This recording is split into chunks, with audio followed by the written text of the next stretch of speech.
মধ্যপ্রাচ্যে বর্তমানে চরম উত্তেজনা বিরাজ করছে। গত কিছুদিন ধরেই বাতাসে ভাসছে একটাই প্রশ্ন, ইসরায়েল কি ইরানের পারমাণবিক স্থাপনাগুলোতে হামলা করবে? তবে এক ঘটনা এই ধারণাকে অনেকটা পাল্টে দিয়েছে।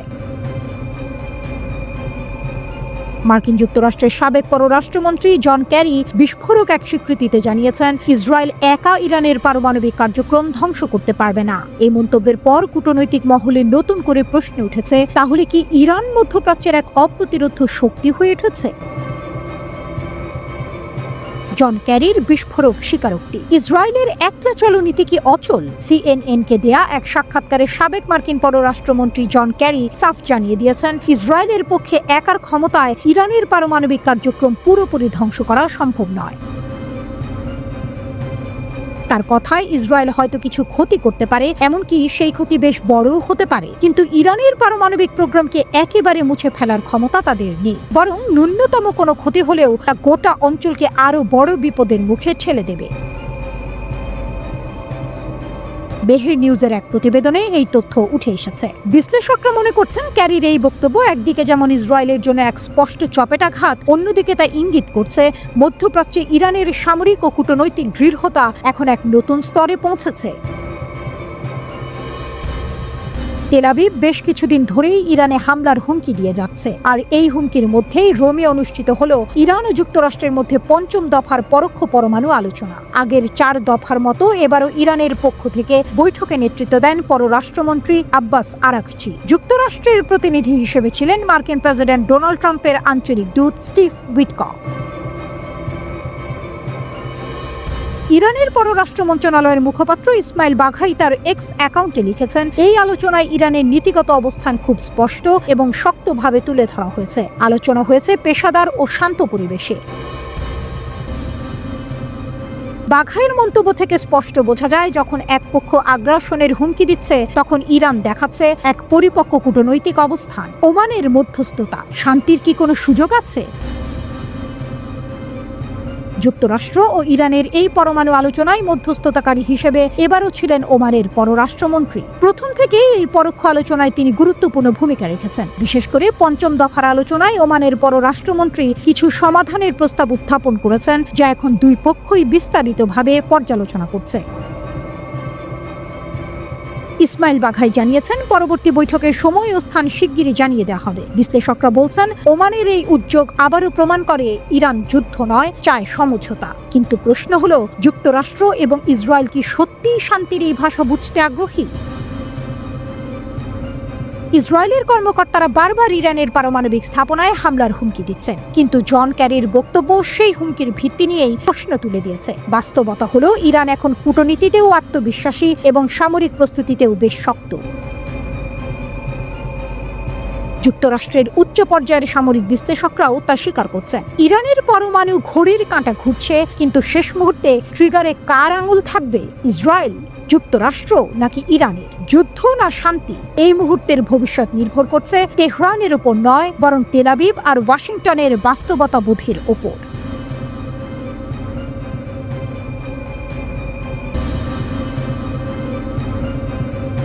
শত্রুর ঘুম কেড়ে নিচ্ছে ইরানের আকাশ প্রতিরক্ষা ব্যবস্থা। যুদ্ধ হলে ক্ষতি হবে ধারণার থেকেও বহুগুণ বেশি। ইরানের শত্রুদের জন্য সময়টা ভালো যাচ্ছে না, কারণ ইরান জেগে উঠেছে, আর জেগে ওঠা মানেই শত্রুর কপালে দুঃস্বপ্নের কালো মেঘ।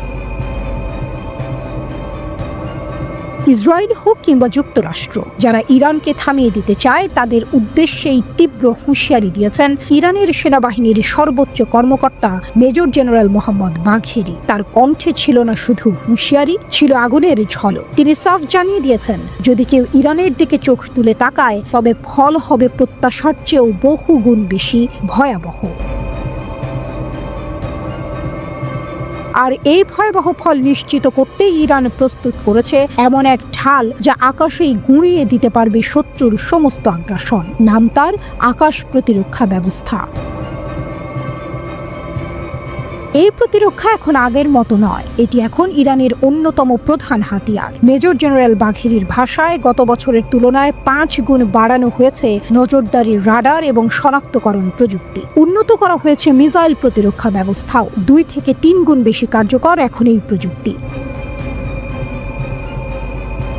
তাসনিম নিউজ এজেন্সির মতে ১৯ মে ইরানের এই ঘোষণা নতুন করে কাঁপন তুলেছে পশ্চিমা শিবিরে। কারণ ইরান শুধু মুখে বলছে না, কাজেও দেখাচ্ছে। ইরানের বাজেট বরাদ্দ বেড়েছে কয়েক গুণ। আকাশ সীমা রাখা হচ্ছে ২৪ ঘন্টা নজরদারিতে। কোনো বহিরাগত যদি সামান্যতম ঢুকেও পড়ে, তার পরিণতি হবে ভয়াবহ। আর এই ভয়াবহতা নিশ্চিত করতে ইরান তৈরি করেছে এক বিস্ময়, বাভার 373। নিজেদের বিজ্ঞানীদের সহায়তায় তৈরি এই এয়ার ডিফেন্স সিস্টেম ইরানের গর্ব। খাতাম আল আম্বিয়া যৌথ বিমান প্রতিরক্ষা ঘাঁটির commander brigadier general Ali Reza Sabahi ফারহের ভাষায়, এই প্রতিরক্ষা প্রযুক্তি বিশ্বের যে কোনো আধুনিক সিস্টেমকেও হার মানাবে। এটি একই সাথে 7টি লক্ষ্যবস্তু শনাক্ত করে ধ্বংস করতে পারে। যুদ্ধক্ষেত্রে একসাথে একাধিক হামলা মোকাবিলা করার ক্ষেত্রে এটি ইরানকে দিয়েছে এক অপ্রতিরোধ্য শক্তি। এদিকে কৌশলগতভাবে রাশিয়ার সাথে হাত মিলিয়েছে তেহরান। শুধু হাত নয়, অস্ত্রের সরবরাহও শুরু হয়েছে। রাশিয়ার তৈরি Su-35 যুদ্ধ বিমান এখন যুক্ত হয়েছে ইরানের বহরে। এই যুদ্ধ বিমান যেন এক অশনি সংকেত। ২৪০০ কিলোমিটার গতিতে উড়ে যেতে পারে, এমনকি ৩৬০০ কিলোমিটার দূর থেকেও নির্ভুলভাবে লক্ষ্যবস্তু ধ্বংস করতে পারে। এই খবরেই অস্থির ইসরায়েলের প্রধানমন্ত্রী বেনিয়ামিন নেতানিয়াহু। কারণ তিনি জানেন, একবার যদি ইরান রণক্ষেত্রে নামে, তবে ১ মিনিটেই তাদের সামরিক ঘাঁটিগুলো ধুলায় মিশে যাবে। পশ্চিমারা যখন আকাশে আধিপত্যের স্বপ্ন দেখে, তখন ইরান বলে, আমাদের আকাশে ভিনদেশি ডানার ঠাঁই নেই। যুদ্ধ যদি এসেও পড়ে, ইরান প্রস্তুত। শুধু প্রতিরক্ষা নয়, এখন আক্রমণেও সমান পারদর্শী। এই প্রস্তুতি নিছক কোনো চিৎকার নয়, বরং এক নীরব বজ্রপাত। এখন প্রশ্ন নয়, সময়ের অপেক্ষা। কে আগে ছুঁয়ে দেবে ঘূর্ণিঝড়ের ঘূর্ণিপাক? কারণ তেহরানের আকাশ এখন শুধু শান্ত নয়, তা হয়ে উঠেছে শত্রুদের জন্য এক নিষিদ্ধ অঞ্চল। সতর্ক বার্তা নয়, এটি এক চূড়ান্ত ঘোষণা। ইরান প্রস্তুত। শত্রু যদি এগোয়, সে পূর্বে আগুনে।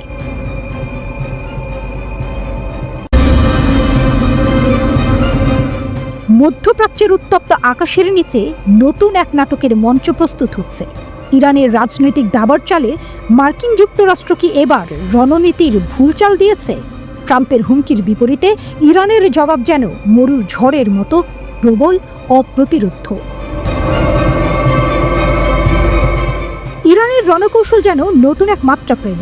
3টি উপসাগরীয় দ্বীপ, গ্রেটার টুন, লেজার টুন এবং আবু মুসা, এই 3 সেতু বন্ধনে ইরানের নতুন ক্ষেপণাস্ত্র প্রতিরক্ষা ব্যবস্থা মোতায়েনের ঘোষণা কাঁপিয়ে দিল বিশ্ব রাজনীতি। স্পুটনিক জানিয়েছে, এই ব্যবস্থা মোতায়েনের ফলে ইরান পুরো পূর্ব উপসাগরে আকাশ এবং উপকূলীয় নিরাপত্তা নিশ্চিত করতে পারবে। আমরা ৬০০ কিলোমিটারের মধ্যে শত্রুর ঘাঁটি, জাহাজ এবং অস্ত্রাগার ধ্বংস করতে সক্ষম, গর্জে উঠলেন IRGC নৌবাহিনীর প্রধান তাংসিরি। তার কণ্ঠস্বরে দৃঢ়তা, প্রত্যয়। কূটনৈতিক আলোচনার ঘেরাটোপ ভেদ করে ইরান যেন যুদ্ধক্ষেত্রেই তাদের বক্তব্য পেশ করতে চাইছে। প্রতিবেদনে বলা হয়েছে, ইরান বাবার 373, S-300, খোরদাদ 15 অথবা কাদের সিস্টেমের মতো উন্নত প্রতিরক্ষা ব্যবস্থা মোতায়েন করেছে। সাথে রয়েছে আবু মাহদি এবং খালিজ ফার্সের মতো ভয়ঙ্কর জাহাজ বিধ্বংসী ক্ষেপণাস্ত্র। 1971 সাল থেকে এই দ্বীপগুলোর মালিকানা নিয়ে সংযুক্ত আরব আমিরাতের দাবি থাকলেও ইরান এখানে তাদের উপস্থিতি আরও মজবুত করে তুলেছে। 2024 সালের সেপ্টেম্বরে IRGC ঘোষণা করেছিল, তারা দ্বীপগুলোর প্রতিরক্ষা আরও সম্প্রসারিত করবে। এখন তা বাস্তবে রূপ নিল। এই নাটকীয় পদক্ষেপ এমন এক সময় এলো যখন ইয়েমেনের বিদ্রোহীদের সঙ্গে মার্কিন যুক্তরাষ্ট্রের সংঘর্ষ নতুন পর্যায়ে পৌঁছেছে। ওয়াশিংটনের অবিরাম হামলার পরও ইয়েমেনের সামরিক বাহিনী নত হয়নি, বরং আরও দুঃসাহসী হয়ে তারা ইসরায়েলের ওপর নতুন করে আক্রমণ শুরু করেছে। এরই মধ্যে ট্রাম্প ইরানকে পারমাণবিক আলোচনার জন্য চাপ দিতে চিঠি পাঠিয়েছেন। ইরানের প্রতিক্রিয়া ছিল দ্ব্যর্থহীন। তারা এই চিঠিকে হুমকি হিসেবে দেখলেও এর মধ্যে কূটনৈতিক সম্ভাবনার ইঙ্গিত পেয়েছে। হুমকি আমাদের কোথাও নিয়ে যাবে না, জানিয়ে দিলেন ইরানের সর্বোচ্চ নেতা। তার কণ্ঠে ছিল একরকম বিদ্রুপ, একরকম দৃঢ় প্রত্যয়। যদি তারা কোনো ধ্বংসাত্মক কিছু করতে চায়, তবে তাদের কঠোর চড় খেতে হবে। ট্রাম্পের মধ্যপ্রাচ্য বিষয়ক দূত অবশ্য চেষ্টা করেছেন উত্তেজনা প্রশমিত করতে। তিনি দাবি করেছেন, এই চিঠি ছিল ইরানের প্রতি আস্থা স্থাপনের একটি প্রচেষ্টা, হুমকি নয়। কিন্তু মধ্যপ্রাচ্যের বাতাস বলছে অন্য কথা। এখানে বিশ্বাস অর্জনের জন্য শুধু কথার নয়, শক্তিরও প্রয়োজন। আর ইরান সেই বার্তা স্পষ্ট করে দিয়েছে, তাদের শক্তির ছায়া 600 কিলোমিটার দূর পর্যন্ত বিস্তৃত। এই নতুন কৌশল কি মার্কিন যুক্তরাষ্ট্রের পরিকল্পনাকে ব্যাহত করবে? সংযুক্ত আরব আমিরাত কি এবার এই দ্বীপপুঞ্জ নিয়ে নতুন করে কূটনৈতিক লড়াই শুরু করবে?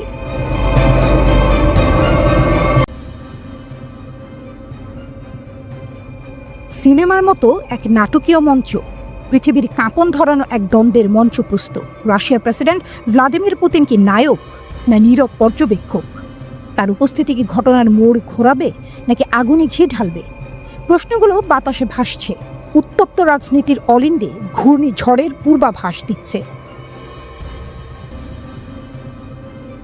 যুক্তরাষ্ট্র ইরান সম্ভাব্য যুদ্ধে কি ভ্লাদিমির পুতিনের গ্র্যান্ড এন্ট্রি? এ যেন এক ধ্রুপদী দ্বন্দ্ব। একদিকে যুক্তরাষ্ট্র, যার চোখে ইরান একটি পারমাণবিক হুমকি, অন্যদিকে রাশিয়া, যে চায় না মধ্যপ্রাচ্যের মানচিত্রে আরেকটি অগ্নিগর্ভ অধ্যায় যুক্ত হোক। ভয়েস অফ মস্কো এবার যেন সরাসরি ওয়াশিংটনকে হুঁশিয়ারি দিয়ে বলেছে, থামো, যুদ্ধের দামামা বাজিও না, পরিণতি হবে বিপর্যয়কর। ইরানে আক্রমণ করো না, নয়তো আমেরিকার প্রতি রাশিয়ার কঠোর হুঁশিয়ারি। একদিক থেকে ইউক্রেন যুদ্ধের কুঞ্চিত ভ্রু, অন্যদিকে মধ্যপ্রাচ্যে নতুন সংকট। যুক্তরাষ্ট্র ও রাশিয়ার মধ্যে চলমান টানাপোড়েন আরও তীব্র রূপ নিচ্ছে। এই মুহূর্তে রাশিয়ার জন্য এটি কেবল একটি কূটনৈতিক বার্তা নয়, বরং ক্ষমতার মঞ্চে একটি শক্ত অবস্থান প্রতিষ্ঠার কৌশল। কিন্তু প্রশ্ন হলো, যুক্তরাষ্ট্রকে এই হুঁশিয়ারিকে গুরুত্ব দেবে? রাশিয়া আমেরিকার বিরুদ্ধে কি নতুন ফ্রন্ট খুলবে? আমেরিকা ইরানের পারমাণবিক স্থাপনায় হামলা চালালে বিপর্যয়কর পরিণতির বিষয়ে সতর্ক করেছে রাশিয়া। মস্কো জানিয়েছে, ইরানের ওপর যে কোনো আক্রমণ সমগ্র অঞ্চলকে অস্থিতিশীল করতে পারে এবং উত্তেজনা আরও বাড়িয়ে তুলতে পারে। মার্কিন প্রেসিডেন্ট ইরানের পারমাণবিক কর্মসূচি নিয়ে বোমা হামলার হুমকি দেওয়ার পর এই হুঁশিয়ারি দেওয়া হয়েছে। রাশিয়ার উপপররাষ্ট্রমন্ত্রী সের্গেই রিয়াবকভ মার্কিন হুমকিকে অনুপযুক্ত বলে সমালোচনা করেছেন। রিয়াবকভ বলেছেন, ওয়াশিংটন আলটিমেটামের মাধ্যমে তেহরানের উপর তার ইচ্ছা চাপিয়ে দেওয়ার চেষ্টা করছে। হুমকির কথা শোনা যাচ্ছে, আলটিমেটামও শোনা যাচ্ছে। আমরা এই ধরনের পদ্ধতিগুলোকে অনুপযুক্ত বলে মনে করি, আমরা তাদের নিন্দা করি এবং আমরা মনে করি এটি ইরানের উপর নিজস্ব ইচ্ছা চাপিয়ে দেওয়ার একটি উপায়। যদিও এখনও সময় আছে, যুক্তিসঙ্গত ভিত্তিতে একটি চুক্তিতে পৌঁছানোর চেষ্টা করার জন্য আমাদের প্রচেষ্টা দ্বিগুণ করা উচিত। ওয়াশিংটন, তেহরান এবং যারা এতে আগ্রহী তাদের সকলকে তারা ভালো পরিষেবা প্রদান করতে প্রস্তুত রাশিয়া। ট্রাম্প বলেছেন যে ইরান যদি একমত না হয় তাহলে তারা অভূতপূর্ব সামরিক পদক্ষেপের মুখোমুখি হবে। আমেরিকা ইরান পারমাণবিক চুক্তি থেকে বেরিয়ে এসেছে, তেহরানের উপর পুনরায় নিষেধাজ্ঞা আরোপ করেছে। ইরান বলেছে যে তার পারমাণবিক কর্মসূচি কেবল শান্তিপূর্ণ জ্বালানির উদ্দেশ্যে। ট্রাম্প বারবার ইরানকে সতর্ক করে দিয়েছেন যে তারা যদি তা মেনে না নেয় তবে তার কঠোর পরিণতি হবে।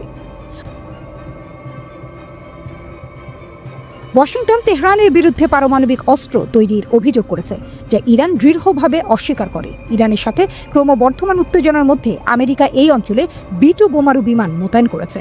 মস্কোর আশঙ্কা, মার্কিন হামলা অন্যান্য দেশগুলোকে জড়িত করে আরও বিস্তৃত সংঘাতের সূত্রপাত করতে পারে।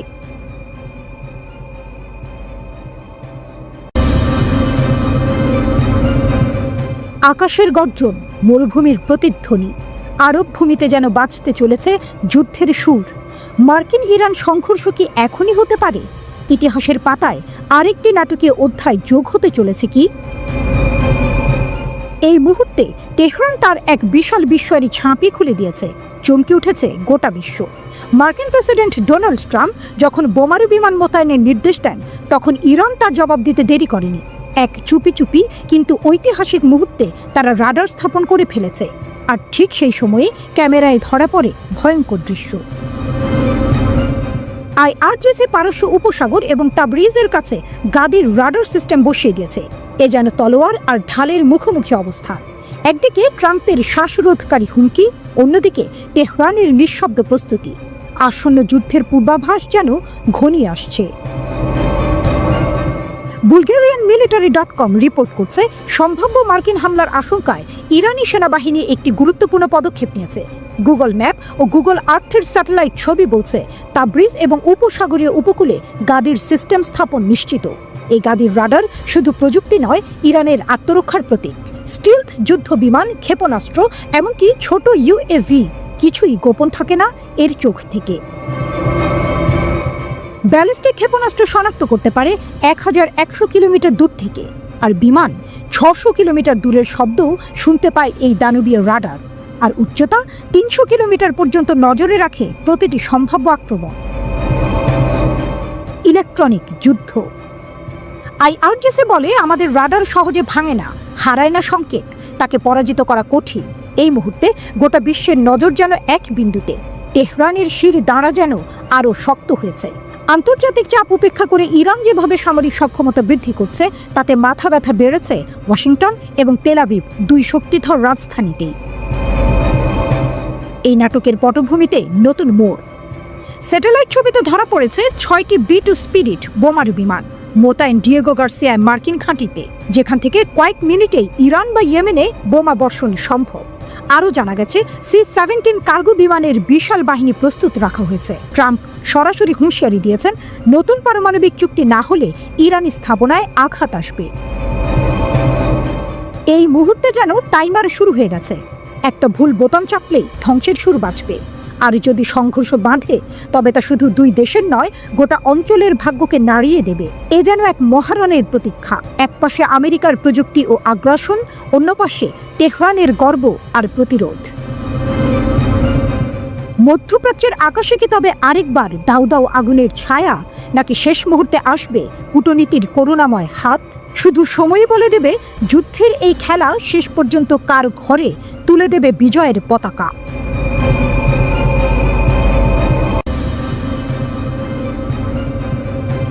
রাতের স্তব্ধতায় এক অজানা আগুনের আগমনী সুর বাজে। মরুপ্রান্তরে নিঃশব্দে শ্বাস ফেলে ইতিহাস, আর এক অবোধ প্রতিজ্ঞায় উদিত হয় তেহরান। এখানে খাতাম আল আম্বিয়া কেন্দ্রীয় সদর দফতরে ইরানের সশস্ত্র বাহিনীর শীর্ষ পদে আসীন এক শীর্ষ কর্মকর্তা উচ্চারণ করলেন এমন শব্দ যা ভবিষ্যতের শিরা উপশিরায় রক্তের মতো প্রবাহিত হবে। মেজর জেনারেল মোহাম্মদ বাকেরি নিঃশব্দ দৃঢ়তার প্রতীক। তিনি বললেন, ইরান যুদ্ধ শুরু করবে না, না, আগুন জ্বালানোর অভিপ্রায় নয় আমাদের। কিন্তু হে আক্রমণকারী, তুমি যদি চুপি চুপি আগুনের ঢেলে দাও আমাদের মাটিতে, তবে তার উত্তরে আসবে ঝড়, দহন হবে তীব্র, প্রতিক্রিয়া হবে অনিবার্য। তিনি ঘোষণা করলেন, ইরানের কৌশল স্বপ্ন দেখার, স্বপ্নের পথে এগিয়ে যাওয়ার, নিজের স্বার্থ রক্ষায় অটল থাকা, প্রতিটি পদক্ষেপে সাবলীল অগ্রযাত্রা নিশ্চিত করা, এই তার রাষ্ট্রদর্শনের ভিত্তি। তার এই ঘোষণায় ধ্বনিত হলো এক বেদনাঘন সত্য, ইরান যুদ্ধ চায় না, তবে দমন পীড়নের বিরুদ্ধে মাথা নত করবে না।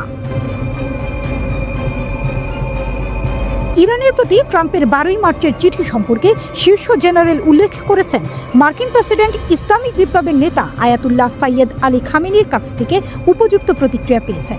তিনি বলেন, ইরানের প্রতিক্রিয়া এই নীতির উপর ভিত্তি করে তৈরি যে ইরান যুদ্ধের প্ররোচনাকারী নয়, বরং যে কোনো আগ্রাসনের বিরুদ্ধে দৃঢ়ভাবে প্রতিক্রিয়া জানাবে।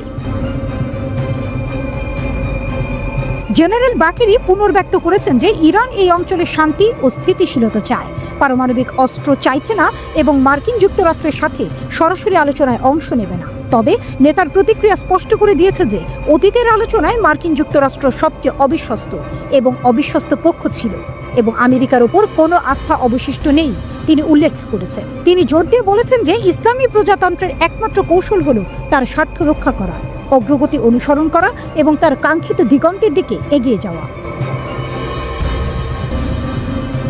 জেনারেল বাকেরি শত্রুর দুর্বলতার দিকেও ইঙ্গিত করে বলেছেন যে ট্রু প্রমিস অপারেশনের মাধ্যমে ইরান ইসরায়েলি সরকারের ক্ষমতা এবং দুর্বলতাগুলির পুরোপুরি পরীক্ষা করেছে। আমরা অতীতের অভিজ্ঞতা, আমাদের শক্তি এবং দুর্বলতাগুলির বিশ্লেষণ এবং নেতার নির্দেশের উপর ভিত্তি করে সশস্ত্র বাহিনীর জন্য পরিকল্পনা সাবধানে প্রণয়ন করেছি। তিনি আরও যোগ করেন, বাকেরি গাজা উপত্যকা ইসরায়েলি অপরাধ এবং বর্বরতার বিষয়ে আন্তর্জাতিক মানবাধিকার সংস্থাগুলির নীরবতা এবং দ্বিমুখী নীতির নিন্দা করেছেন। আমেরিকা এবং ইউরোপীয় দেশগুলির দৃঢ় সমর্থনে ইহুদিবাদী সরকার কর্তৃক গাজা ও লেবাননে নিরীহ মানুষ হত্যা এবং তাদের ঘরবাড়ি ধ্বংস অব্যাহত রয়েছে। তিনি বলেন, এ এক যুদ্ধের প্রাক্কাল, মাঠে এখনো বাঁশি বাজেনি, কিন্তু খেলোয়াড়েরা প্রস্তুত।